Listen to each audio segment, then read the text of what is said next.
Hello, ladies and gentlemen. Welcome back to a archetype breakdown. It's a new kind of video we're going to try out on the channel.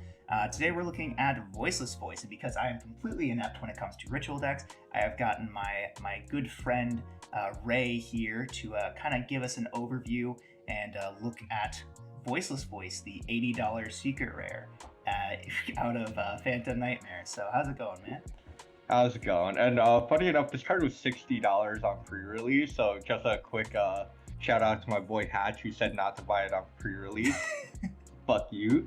Got it. We got it right. Oh, you can censor that out. But anyway, yeah. So I actually really like Voiceless Voices format, especially. To give you a quick breakdown, yes, it is a ritual deck based off of some old monsters from the past, mainly Skull Guardian, and which you're not playing in this deck. You're playing the new Skull Guardian, but you are also playing the old monster Ceravis, which is in this deck. You do play that version. That's crazy. So crazy. Yeah, and then also Saphira, Queen of Dragons, which for the people who don't know, I actually do play OCG. We have the ritual version of this guy out in OCG. We do not have it in TCG yet. So look forward to that. This deck is actually only getting more powerful. And if it is drastically different, I will do another deck breakdown with Colin here later on. But anyway, let's get into kind of the breakdown mainly. So the first card you're going to need to know, we have it broken up here into deck core and needed extra deck monsters, and then kind of like notable cards to go through down here in the side deck, right? So we'll start right from the beginning because I do have this organized. We start with Lo, the Prayer of the Voiceless Voice. This card is the most important card of this archetype. It does everything. It pretty much allows the archetype to function. So first thing it does is when you ritual summon using this card to summon a warrior or dragon light ritual monster, you can use it as the entire tribute. So you don't need to like do the levels or like anything like that. That's the first effect. And then the second effect of it is on normal or special summon. It lets you place one of your Voiceless Voice continuous spell or trap cards face up on the field. Now that's actually very important that it is face up, and we'll get into that why later. But so yeah, that is the main thing with this card. And it does special summon itself when you ritual summon a warrior or dragon light monster. Right. So from now on, when I say ritual monster, just assume I'm saying ritual light or like ritual light dragon or warrior, which is how this deck kind of like does its thing. It just revolves around that whole exactly gimmick. Yeah. That whole concept, right? So yeah, that's what this card does. Now the first card you're gonna wanna like when you normal summon Lo, the card that you're gonna want to place first is Barrier of the Voiceless Voice. Now notice I said place instead of add to hand or like activate or whatever. This does play around stuff like I guess like Ash Blossom that only does when it adds to hand. We love dodging Ash. So this so this does dodge hand traps. They cannot hand trap this except with Valor or Imperm. Yep. Now with Barrier of the Voiceless Voice, now this is where you get to search your Voiceless Voice monster or Skull Guardian ritual monster when this card's on the field once per turn. The other thing that's important is this also targets your monsters, your ritual monsters with targeting protection. So now they can't be, valored or whatnot. Right. With the other card that it could add is Radiant of the Voiceless Voice. There is one other card in OCG you could add, but activate. But right now, these are the only two targets. We'll get into Radiance a little later because it does come up with like some of the other cards. Now, what you are going to be adding with Barrier, however, is this card, Saphira, Dragon Queen of the Voiceless Voice. So Saphira allows you to discard itself to mill a ritual spell card from your deck, and then add a ritual monster, the whole light and dark, whatever, the light dragon, whatever, to your hand, right? So that's its entire effect. You're just trying to get this card into grave. And the mill target, obviously, is Prayers of the Voiceless Voice. It just has your generic ritual effect, and it also lets you banish itself from grave to ritual summon a ritual, like one of your ritual monsters without any cost, just ignoring its summoning condition. God, I love how they really have to just ignore every single, like, generic condition with ritual summoning to make rituals busted. Yeah, which is crazy because this one actually brings all the previous ritual stuff all together, right? Because Yeah. like now we ignore the levels, we ignore the fact that you need the spell, we just choose to ignore everything, Yeah. which is This. kind of crazy. Yeah. But anyway, that second effect will come into play once in a while, but you really don't want to use the second effect of this card, and we will also get into why. The card that you're trying to summon here is obviously Skull Guardian, Protector of the Voiceless Voice.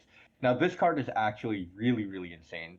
So, first things first is it gains 20/50 attack, so doubles its attack power when low is in your on field or in grave.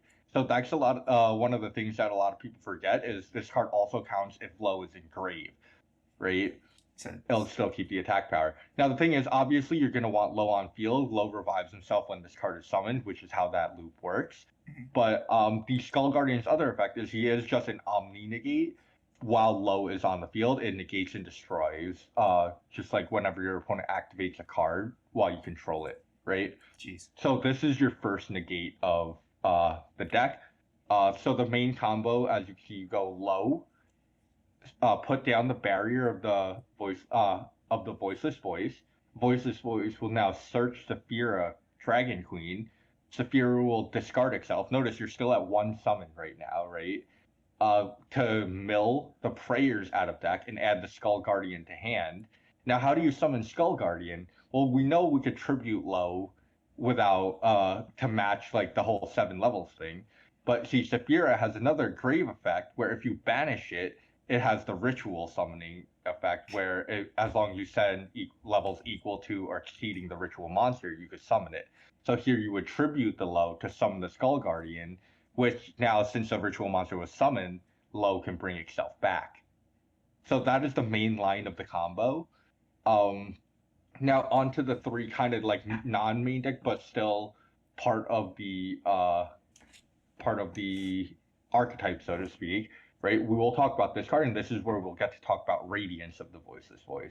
But before we do, you have any like questions? I think like it's pretty straightforward, like how to do the base combo and what it does. It summons an No, Omni yeah, negate. it's a pretty like simple loop when you think when you Yeah. like it's just Hmm. one low gets you to a Skull Guardian, which Yes. essentially means Hmm. like low is an Omni negate like Yes. in and of itself, which is Yeah. really strong. Yeah. Yes, yes. And oh, by the way, to keep in, I almost forgot to say, Skull Guardian does protect low from battles, so you don't have to worry about low getting destroyed before you get to use the negate. Always nice. So yeah, so they do have to actually kind of clear the Skull Guardian first before they clear the low. Anyway, onto these guys.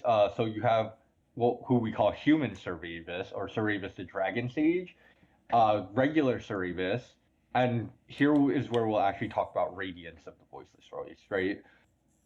So what Cerberus Dragon Sage does is it can shuffle a 2 spells from your hand and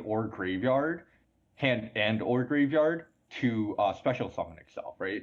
So this is actually how you recycle back prayers to be able to use with more Sephiras.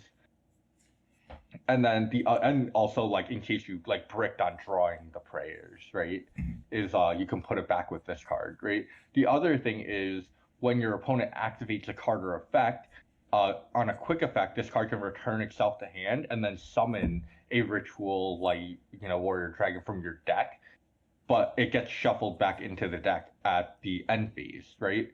So basically, what would happen is he would bounce back to hand, and what you would summon off him would be Ritual Cerberus, Mhm. right?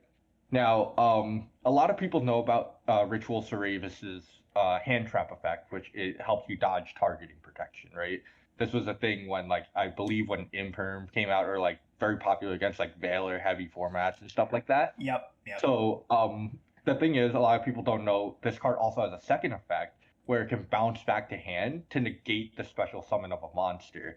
Yeah. So it is essentially Thunder King Ryo on field, right? Yep. And what's cool is because this card was printed back in like 2009, once per turns didn't exist back then. So you could actually bounce this card back to your hand to basically like Thunder King Ryo someone, and then use its hand trap effect on top of that. Yeah, Right. it's pretty funny, especially going into a format where there is like a decent amount of targeting.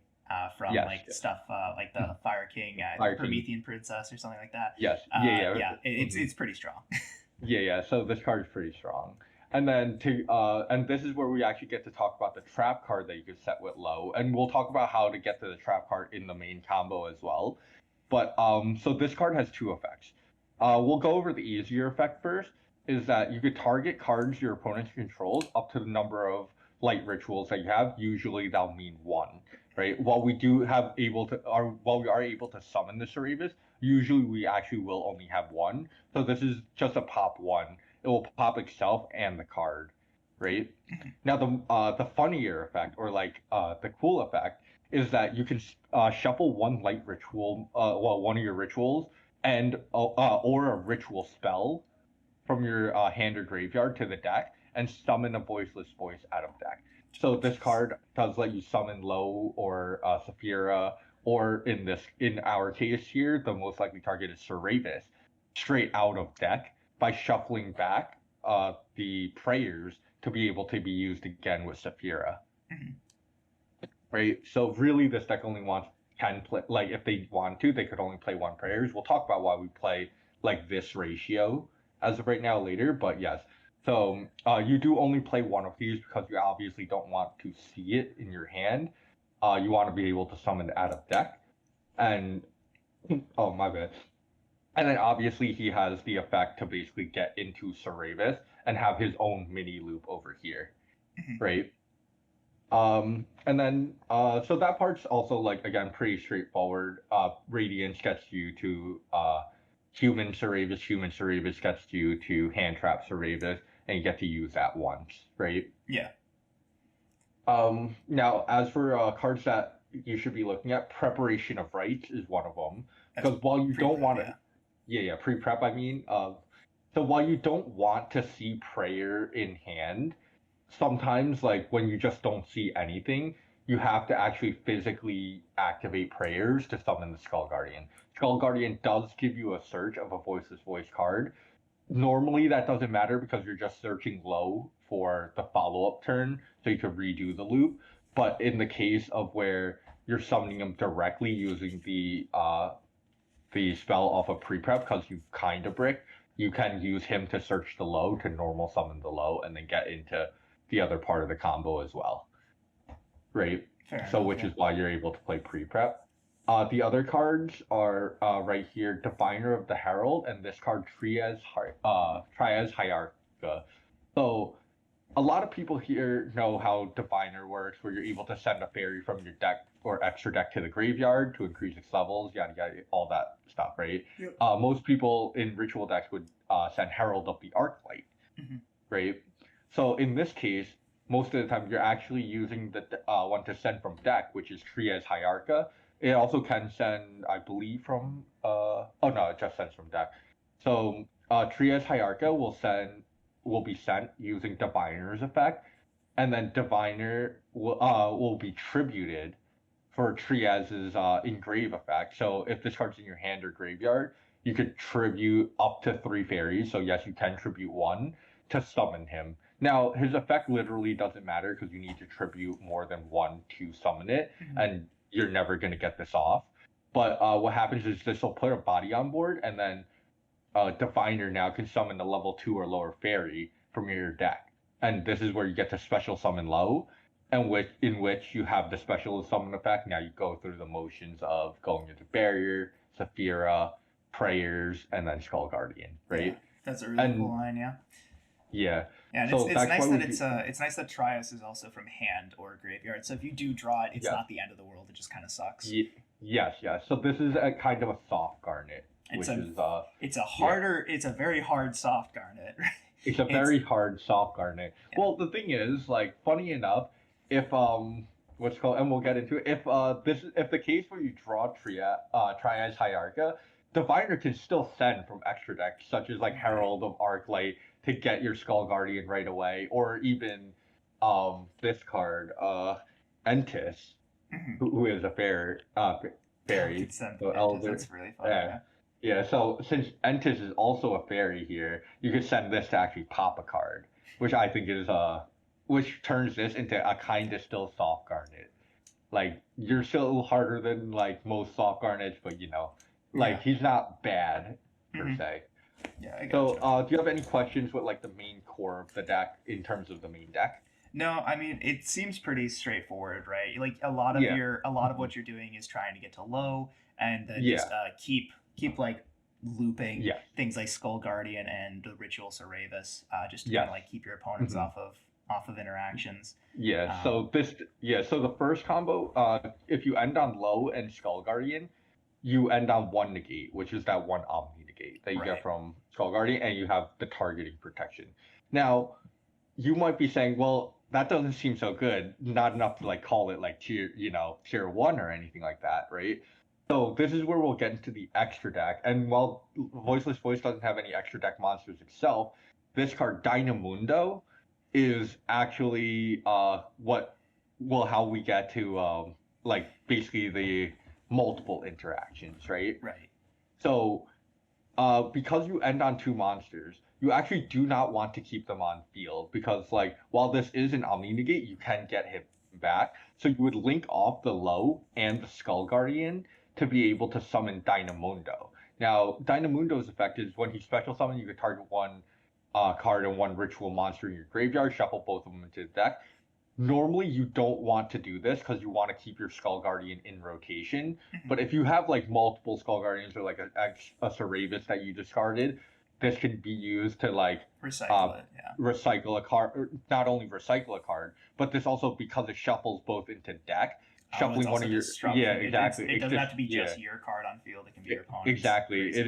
It is removal That's so to crazy. speak, right? So this card is good going first and going second. Now, why is it going good going first? Well, during your opponent's turn, on a quick effect, you could tribute this card and target one ritual monster and either add it to your hand or special summon it, right? So this can you usually will do this during like the standby phase or like if they have nothing to activate, you will do this almost immediately, right?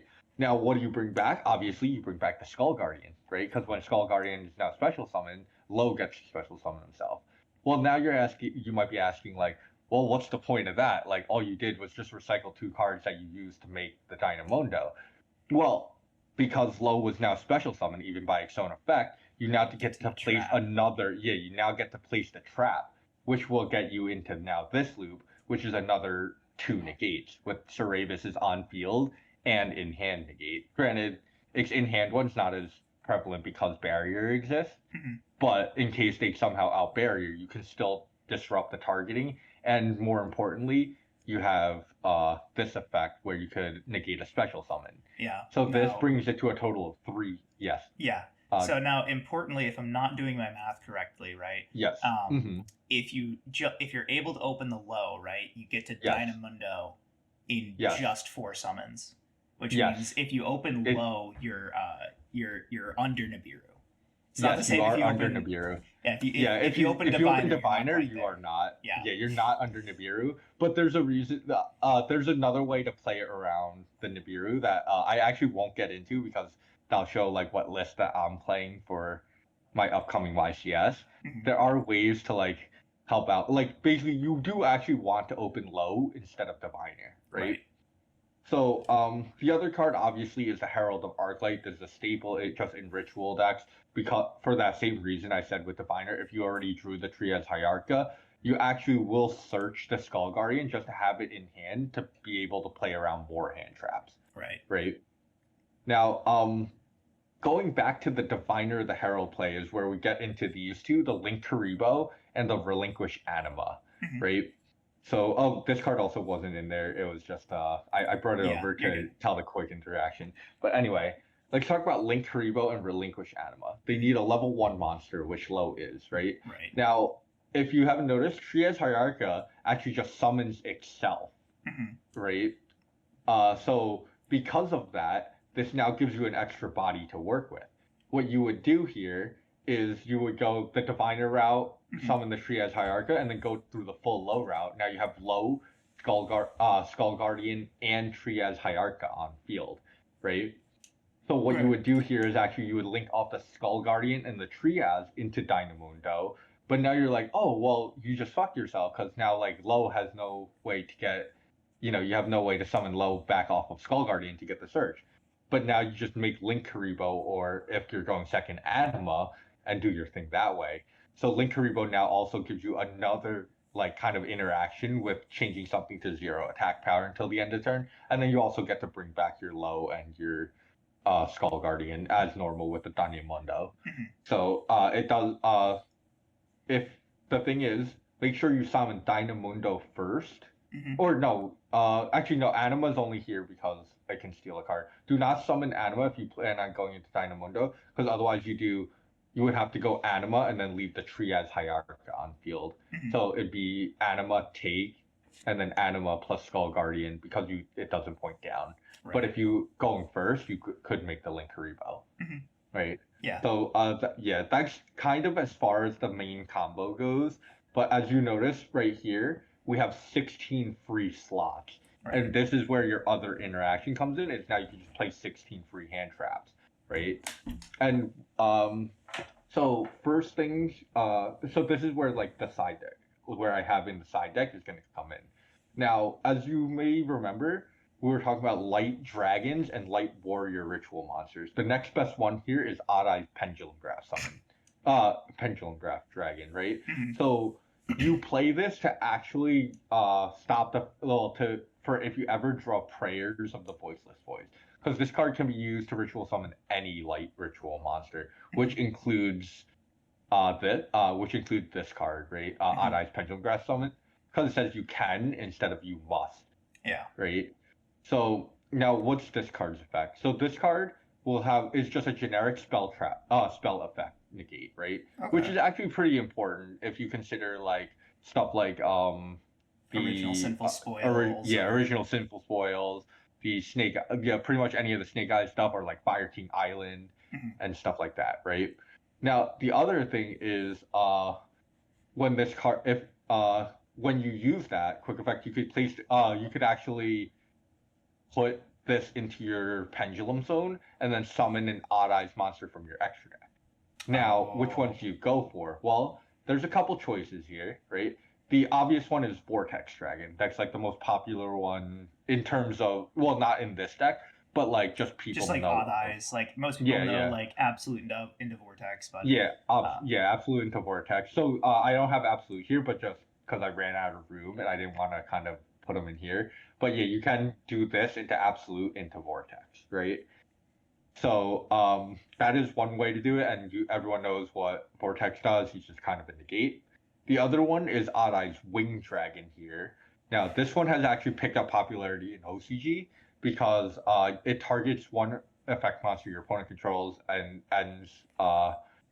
negates it until the end of the turn. Yeah. But if during the battle phase, if you control the Synchro Summon monster, you can destroy all level 5 or higher monsters your opponent controls. Now, this is basically every Fire King monster, every high level Fire King monster, which is like half the ones that they're playing in the deck. And this also destroys Diabell Star. What sucks is it destroys it, so it does trigger their effect. But the main thing is it also just it destroys it without a I don't think it's a once per, there's no one. Oh, there is a once per turn on it. But yeah, so basically you just have to time this, right? Yeah, but I feel right? Now you can correct me if I'm wrong. So I know Vortex Dragon has to shuffle a face-up pendulum to negate, but I see Wing Dragon. It says this Synchro Summon card, and if it's cheated out, it wouldn't be able to do that, right?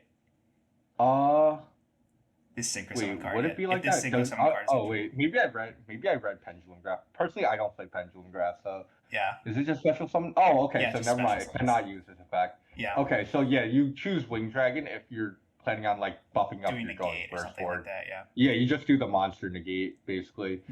Mm-hmm. The one I like to go for back when I was in OCG, so you go Rebellion Dragon into Rebellion Over Dragon. Now this deck has despite the fact that this guy could get to 4100 attack power, he is actually the only real attack power in this deck. So you have a very hard time doing the OTK, like just putting 8k on board even after negating a bunch of stuff. That's where kind of like Rebellion Over Dragon comes in, because this card basically the only effect that matters is this card can make up to 3 attacks per battle phase. Okay, that's kind of cool. Right. Yeah. But yeah, so this card basically just lets you OTK, and that's all you need to know about it. You don't really. But so that is a package that you could be playing. Mhm.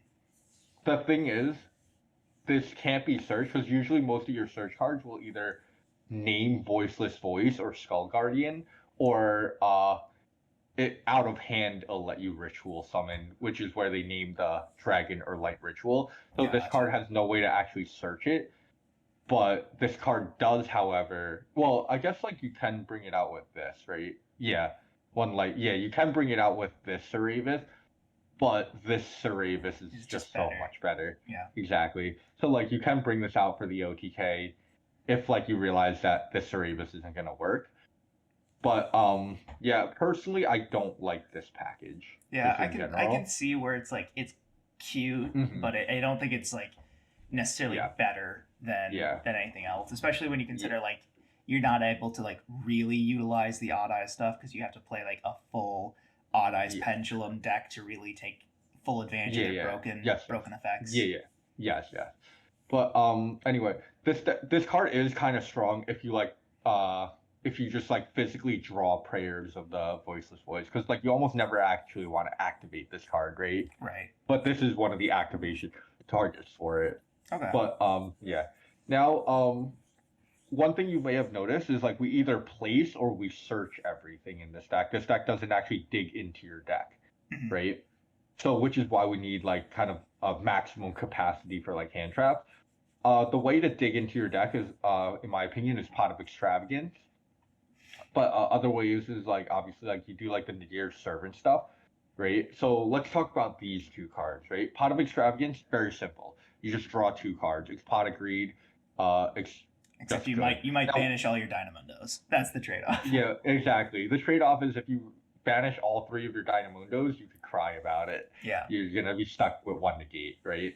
Mhm. But even then, your deck is still kind of playable. It just really, really hurts, Yeah. right? The other thing, oh yeah, I could actually explain why the other card you could do here is Pot of Prosperity. Again, I ran out of room, Yeah. but they're interchangeable for the most part. I You choose which one you think is better. Yeah, I mean, I just want to say, like, I kind of think it's funny how extravagance is kind of making a comeback now. Like, with this Mhm. deck can play extravagance, and I know a lot of the topping labyrinth decks are playing extravagance builds. Just The one I want to talk about is Nadir Servant here, right? mhm, So usually we're used to like adding Ecclesia and whatnot and all that stuff. So the one you actually add with Nadir Servant, because this actually just sent to get to the Skull Guardian, but you add the right, Dogmatica Maximus, right? What does Maximus do? Well, he can send two monsters with different names from your extra deck to the graveyard, and then your opponent also does. yep, This specifically hits the fire deck really hard because they're very tight on extra deck.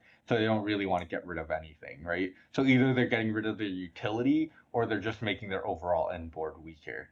okay, So, and then, however, I don't really like this package because like it's really weak to Droll and Lockbird, yeah, which is just something very popular right now. To a degree, so is Extravagant, but I feel like after you, it's like just seeing two cards sometimes can do it for you. yeah, it can make a difference. Yeah, Yeah, exactly. So especially because like the rest of this engine, because of the placing effect, it's not really weak to Droll, right? right, yep, Um. Anyway, as for the other thing, Called by the Grave, this hurts the deck. You Called by the Grave the low, Skull Guardian loses his negate, right? So you always call by the low, yep, right? Here's what I want to talk about Nibiru, right? Now Nibiru, obviously, as we alluded to, doesn't really hurt this deck, right? You do everything in under five summons. This is also, in my opinion, the best hand trap of the format, right? You should be mainly decking Nibiru. If you're not, you're wrong. But what's cool is this is where we get into stuff where you don't draw low.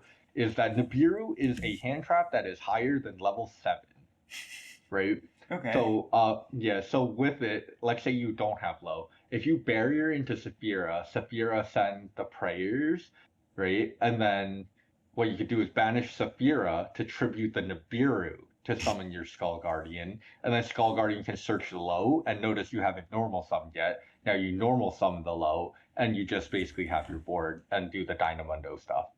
that's pretty funny. So, and then same thing with Phantasme. Phantasme does the same thing. Also, it's a very link heavy format. Phantasme is good.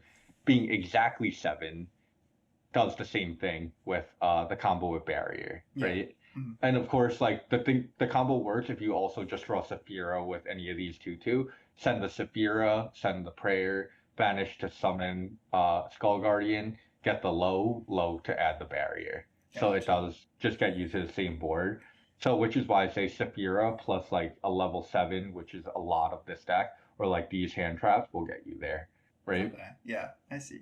So now one thing I want to say about this one, Ghost Bell. Ghost Bell is while is something like you may want to consider as because this deck is specifically very weak to something like DD Crow or Called by the Grave.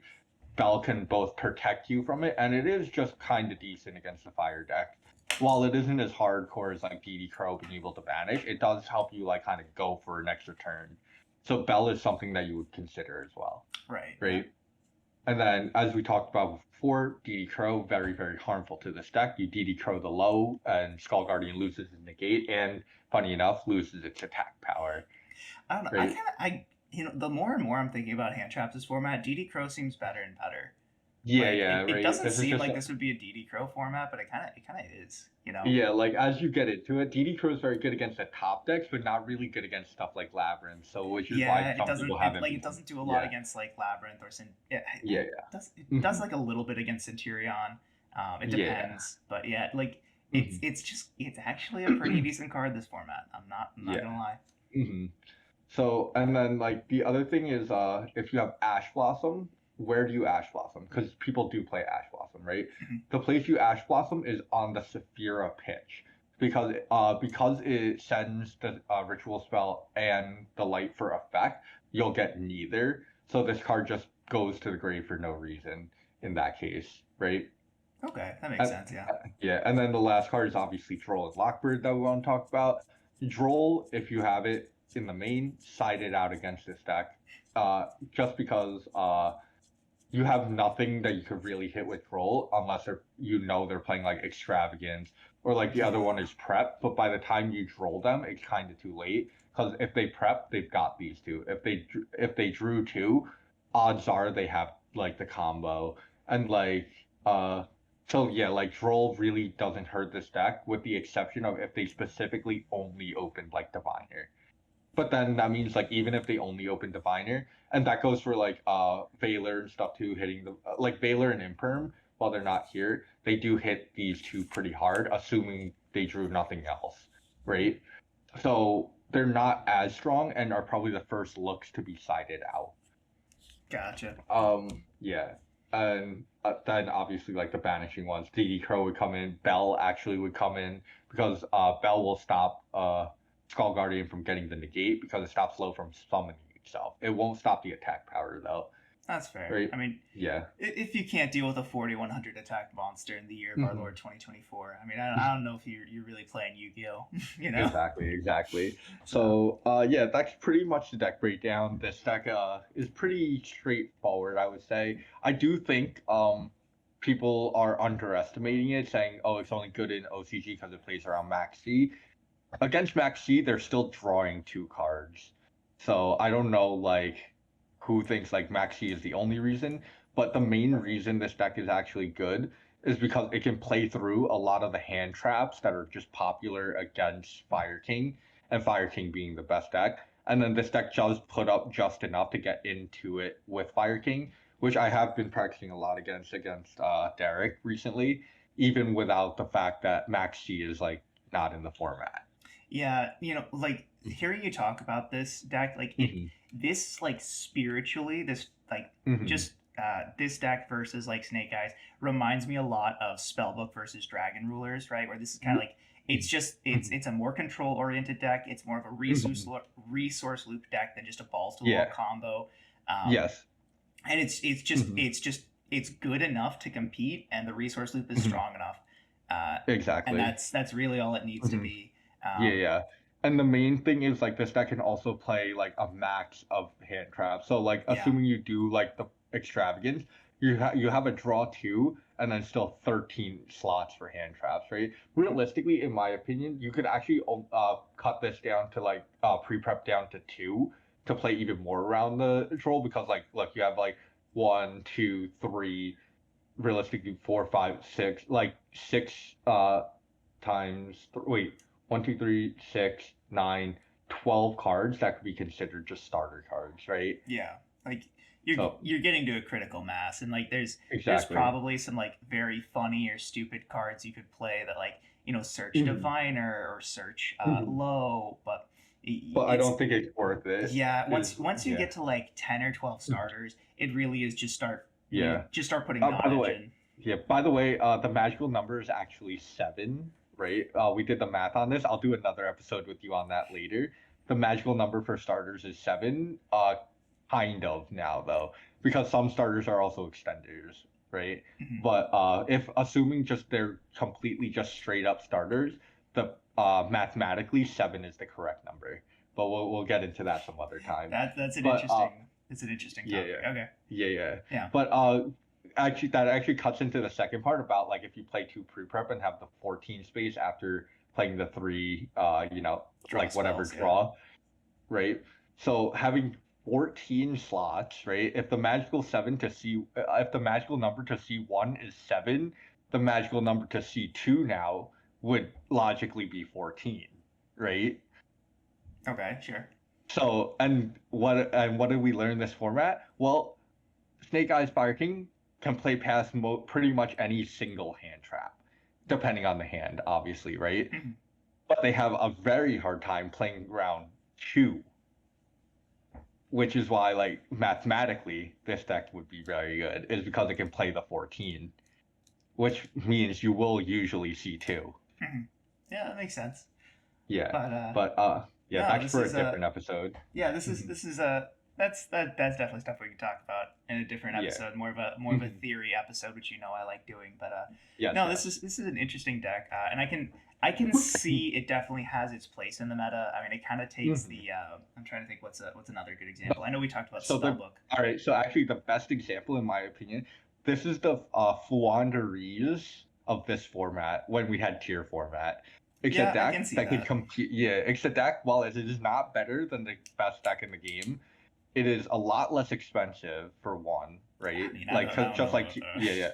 Well, the thing is, the Snake Eyes Fire King stuff costs 1,500. While this deck isn't cheap, Yeah. it is like a third of the price of the Snake Eyes Fire Yeah, King deck, it's like right? not great. It's like 240 for a place at Oh, a low, and then like yeah, another 60 for a place at a diviner. yeah, it is not great, but it is cheaper. The other big thing that I think like a lot of people are looking past is that just like Tier Limit, Fire King is very, very hard to play, Yeah. right? Like not everyone's going into this being like I'm the perfect player and I know what to do in every situation. People are going to mess up Fire King and that makes them even more susceptible to certain hand traps. This deck on the other and like obviously like people have lives, they do other stuff other than Yu-Gi-Oh. They can't dedicate like as much to Yu-Gi-Oh as someone say like Jesse Cotton would be able to, right? Right.